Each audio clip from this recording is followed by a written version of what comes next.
പ്രിയ മകനെ, മകളെ, ഇത് കേൾക്കാതെ പോകരുത്. നിന്റെ ജീവിതത്തെ മാറ്റിമറിക്കാൻ പോകുന്ന ഒരു വലിയ സന്ദേശം എനിക്ക് നിന്നോട് പറയാനുണ്ട്. വേദനയേറിയ കാത്തിരിപ്പിന്റെയും തടസ്സങ്ങളുടെയും കാലം അവസാനിക്കുകയാണ്. സ്വർഗം നിന്നോട് ഇന്ന് ഇതാ പ്രഖ്യാപിക്കുന്നു, സമയമാകുമ്പോൾ അത് സംഭവിക്കാൻ പിന്നെ സമയമെടുക്കില്ല. മറ്റുള്ളവർ മുന്നേറുന്നത് നോക്കി നിന്ന് നീ തളർന്നു പോയിട്ടുണ്ടാകാം. കർത്താവേ, എപ്പോഴാണ് എന്റെ ഊഴം വരിക എന്ന് നീ സങ്കടത്തോടെ ചോദിച്ചിട്ടുണ്ട്. നീ ക്ഷമയോടെ കാത്തിരുന്നു, നിശബ്ദതയിലും എന്നെ വിശ്വസിച്ചു, നിരാശകൾക്കിടയിലും എന്നിൽ പ്രത്യാശ വെച്ചു. ഇതാ യെശയ്യാവ് 60:22 ഞാൻ നിനക്ക് ഉറപ്പു നൽകുന്നു. സമയമാകുമ്പോൾ കർത്താവായ ഞാൻ അത് വേഗത്തിൽ നിവർത്തിക്കും.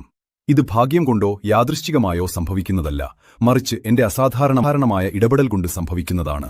നീ മറ്റുള്ളവരെക്കാൾ പിന്നിലായിപ്പോയി എന്ന് നീ കരുതുന്നുണ്ടാകാം, എന്നാൽ വാസ്തവത്തിൽ നീ ശരിയായ ലക്ഷ്യത്തിലേക്ക് ഒരുങ്ങുകയായിരുന്നു. നിനക്ക് ലഭിക്കാൻ പോകുന്ന ആ വലിയ അനുഗ്രഹം നിനക്ക് ഏറ്റവും അനുയോജ്യമായ സമയത്ത് നൽകാൻ ഞാൻ നിന്നെ ഒരുക്കുകയായിരുന്നു. ഇനി നീ ഒന്നിന്റെയും പുറകെ ഓടേണ്ടിവരില്ല.